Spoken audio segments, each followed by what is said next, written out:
How can Canadians best prepare for retirement?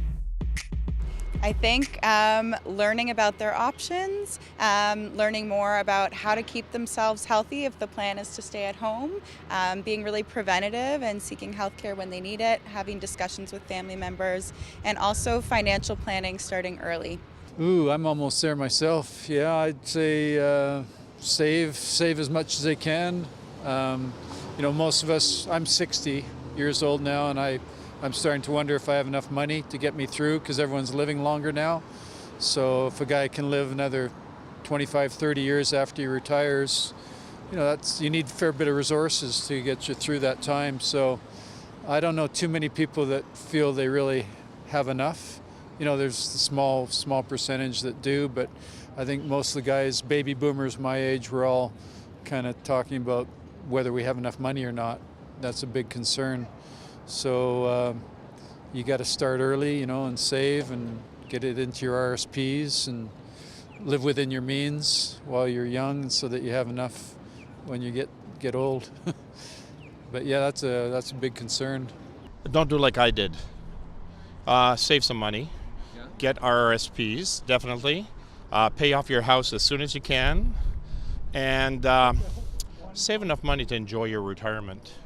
This is something that I actually look forward to, being a university student. Like I want a job that has a good pension plan that is associated with it. I want something that, while you're in school, you're working towards a job, and when you're working, your goal should be to save up enough money to retire comfortably. So I feel like Canadians should keep that in mind, especially when looking for jobs and making sure that they have enough of a part of their income put towards retirement or pension.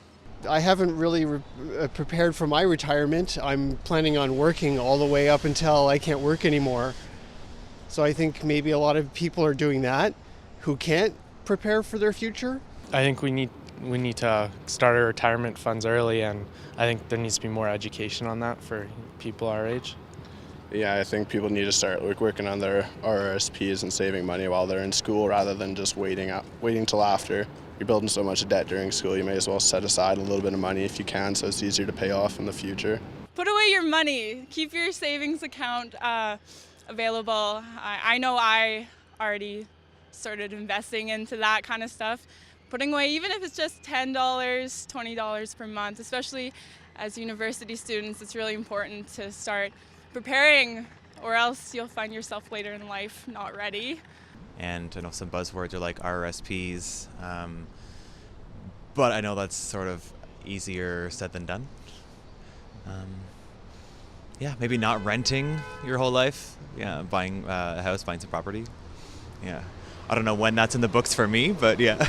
I think whatever you make out of the present moment is what truly creates your future. And as far going that far into the future, we're not there yet. It's non-existent, the only moment we really have is here right now. And by focusing on what we have here right now and whatever we choose to do with the here and now is what will really put us on the right path. But I think a lot of it has to following your heart as well, just kind of trusting yourself, and also envisioning things, having those dreams, not being afraid to just go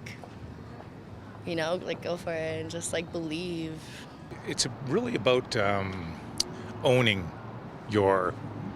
what your retirement's going to look like, right? So you have to invest. You can't depend on the government to take care of you. You can't depend on that's going to be there for the long term. The financial scenario that the government has got themselves in with the debt scenario means that it's long term. It's not supportable. There's not going to be enough younger people coming up in order to support the older people that are going to live longer and longer. So you have to make sure that what you have saved up, what you've done with your finances, what you've done as far as your debt scenario and things like that are going to be supportable into your old age. That's a good question, because I was talking to a friend of mine. I said when we save money on the side, something like the tax-free savings, or you have a lot saved on the side, it's considered as another salary. So even as much as you save on the side, the government will still go into it and take more of your money. So no matter where you do, And like us, sometimes we do something called susu. Within a group, we were saving money, like every week 200 and then stuff like that. So we save on the side without putting it in the bank. Because everything in the bank, the government's eyes is on it. So I think that's the way that I would save. Like the susu money that I'm saving, that's the one that I'll rely on. Get into a pension as soon as possible. I've got a pension. I started when I was 19.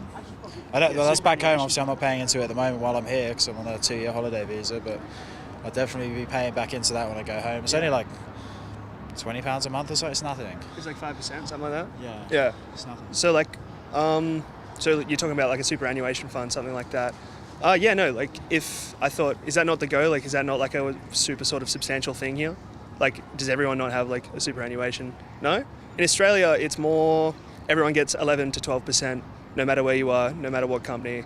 Like you get 12% superannuation just by industry standard. But I play music for a living, well, in Australia, and I set up a superannuation account and stuff like that. But like doing it by yourself is a lot harder than just doing it through another company. But it is crucial. Like it scares me to the fact that I've been working all these years and I haven't been putting money towards a superannuation fund. And like the thought of like when I get to 40, if I might not have that much money in terms of what I could have had if I started earlier, it scares me. It genuinely does, because like, what am I going to do when I retire? Or if we retire. If we retire. If we don't die beforehand.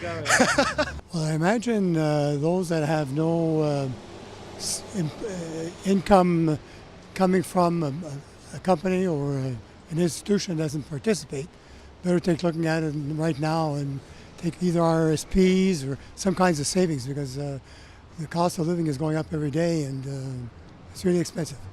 I'm looking at retiring myself, so I think I know a little bit about it, and I've been looking at it, and I think I have a few more years to go, even though I'm only 75.